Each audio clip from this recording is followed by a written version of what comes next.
crossed the Atlantic and put in at the West African port of Abidjan. Some of the sailors were on leave and busy with their home movie cameras.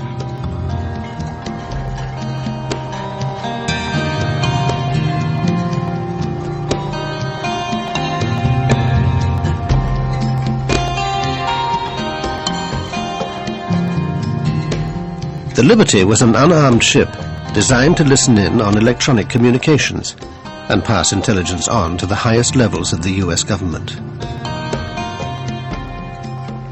There was no other ship like her.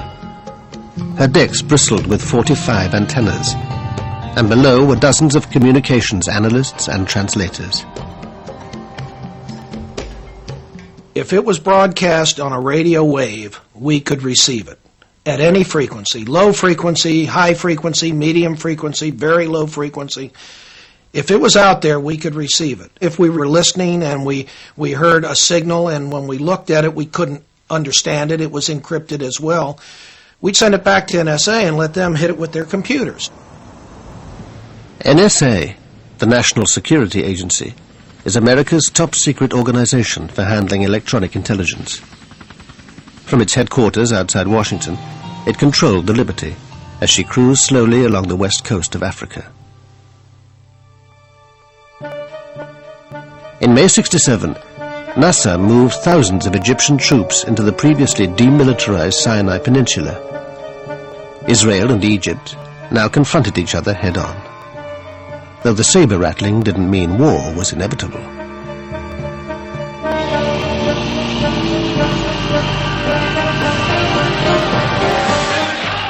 Then Nasser raised the stakes. He closed the Straits of Tiran, cutting off the Israeli port of Eilat. Israel saw this as an act of war and began to mobilize.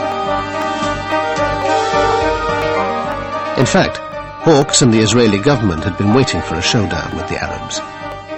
Both sides now prepared for war. Soon to be caught up in this was the USS Liberty.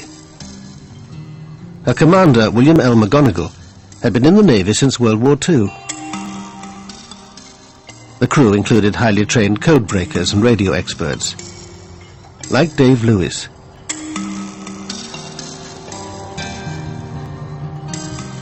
I was the research officer on the research ship. The commanding officer drove the ship. The executive officer was his assistant, and I was in charge of the 195 security group personnel. We were sent around the world wherever there might be a hot spot to see if we could determine what was going on and if the United States desired any intervention of any sort. Life aboard the USS Liberty was like no other naval life. And in the 1960s, ships of that ilk operated independently. The commanding officer of the USS America, which was the flagship of the Sixth Fleet, didn't keep track of a ship that was sailing all by itself. When we were off duty, when the sailors were off duty, we went up topside and sunbathed. I mean, we wore pressed, starched, creased uniforms and spit-shine shoes, and our fingernails were never dirty. I mean, we were slick. McGonigal, he was a terrific person. We always on Sunday had a cookout on the fantail of the ship.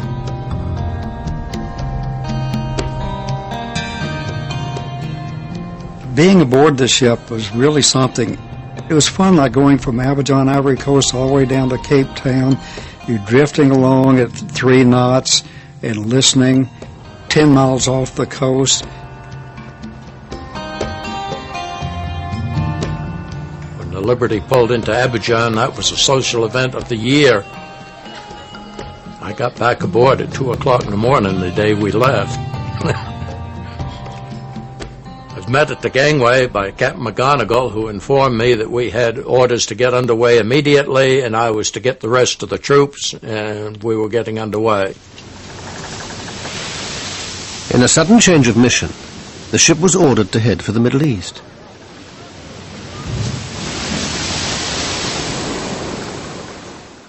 5,000 miles away in Washington, Israel's hardline spy master, Meir Amit, was making a secret visit to his friends in the CIA and the Pentagon.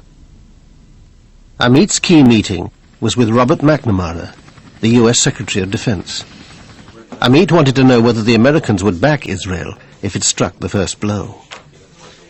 But the two men have very different memories of their encounter.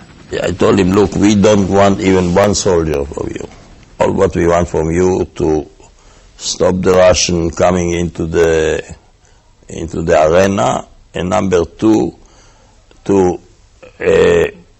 help us after the war. So when I finished, he asked me two questions. One, how long it will take? I said 1 week. How many casualties? I told him less than the War of Independence. So I asked him, Mr. Secretary, what do you advise to me? Can I go home now or stay here until things will clear up? He said, no, you go home, your place is there now. I drew the conclusion that it was a green light. Absolutely not. Because at that point, President Johnson and I and Dean Rusk had fully agreed that we must keep the U.S. in a position where if Israel called on us for military assistance to turn back the attack by Egypt and possibly turn back an attack by Egypt with the support of the Soviet Union, we had to be in a position that we could obtain the support of the American people and the Congress for applying military force in support of Israel. And we would not have that support if Israel had attacked Egypt. So our position was, no, don't initiate the attack.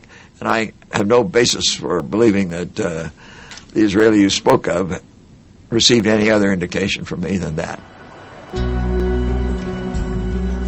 That same night, a young NSA linguist named Alan Blue was suddenly dispatched to join the Liberty. He was called in the middle of the night, around 2 o'clock in the morning, and he left the house. He went to NSA, and at noon the next day, he was on a plane to Rota, Spain. I'd never seen him that way. He was almost teary.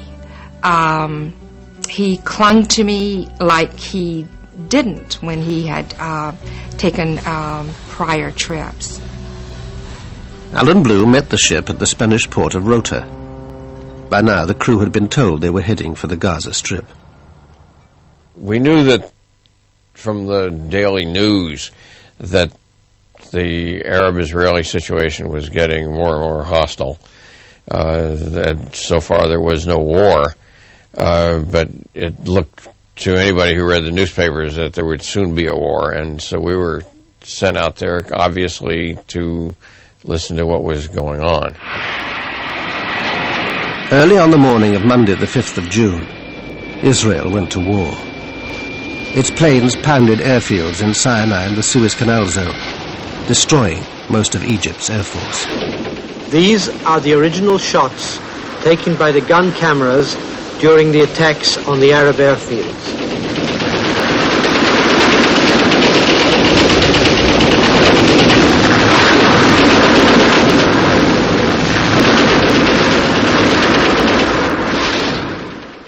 The fact is that they didn't have a clue when we came on. They were completely caught by surprise. They were having breakfast, or immediately after breakfast, some coffee, and boof, up we came on 9 airfields, 2 in the Sinai, 5 in Egypt, and 2 in Upper Egypt. And then we had the second round, and the third round, and the fourth round. Once again, the actual aerial combat shots taken by the Israeli gun cameras.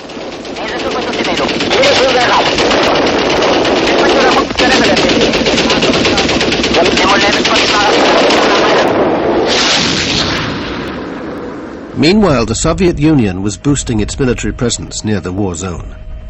It moved 20 warships into the eastern Mediterranean. In response, the Pentagon ordered the 6th Fleet to keep all aircraft and ships at least 100 miles away from the coast. But one vessel received no such message. The USS Liberty steamed on towards the Sinai coast. We were told there was no need to worry. We had asked Commander 6th Fleet for an armed guard to go along with us, a destroyer. He sent the message back saying we were in international waters, flying the American ensign. There was no need for an armed escort. The Liberty was approaching a scene of total Israeli victory. On the third day of the war, they'd taken the West Bank. But the big prize was the capture of Jerusalem's old city. I was elated when I heard it. Jerusalem, every Jew prays, I think, every day, next year in Jerusalem. That evening, the Liberty arrived at her destination, off the Sinai coast.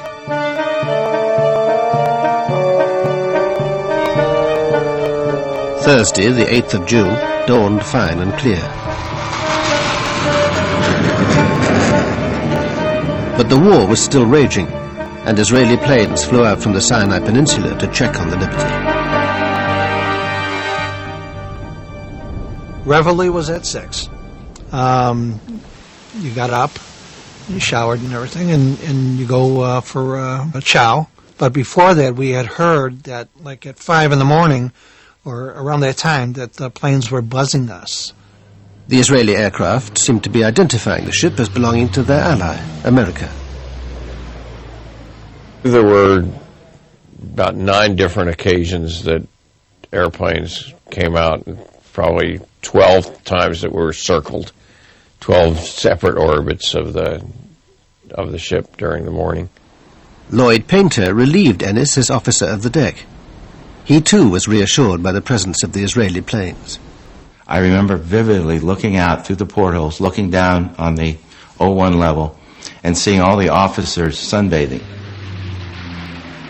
And at the same time, we were being overflown, and I remember feeling very good and very warm inside that we were safe. They knew who we were.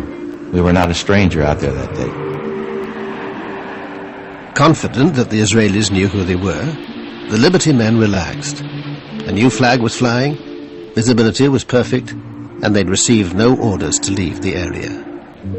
That sense of security was about to be brutally shattered. At 2 o'clock in the afternoon, the officers on the bridge spotted 3 Delta-wing Mirage jets. I saw them come at us. In fact, I was looking through the porthole when the jets came down and leveled off on us at attack attitude. To my surprise, there were red flashes under the wings, and missiles, rockets started hitting the ship. But the portholes were blown out instantly. Mine in my chest. The fellow next to me got it in his face. And we all went down on the deck with the force of the concussion from the glass. The next thing I heard down in my space was a panicky announcement on the loudspeaker 1MC. General quarters, this is no drill. General quarters, ship is under attack. And you hear ping, ping, ping, ping. The decks above were being shredded. Attempts to send an SOS message failed. The Liberty's frequencies were being jammed. You'd have to know what frequencies we were going to come up on. To know that, you'd have to know that we were an American ship. If you knew we were an American ship, you knew what frequencies we were going to be on because you knew what the fleet frequencies were. Duh! Hello! The attackers knew their target, but they were keeping their own identity well hidden.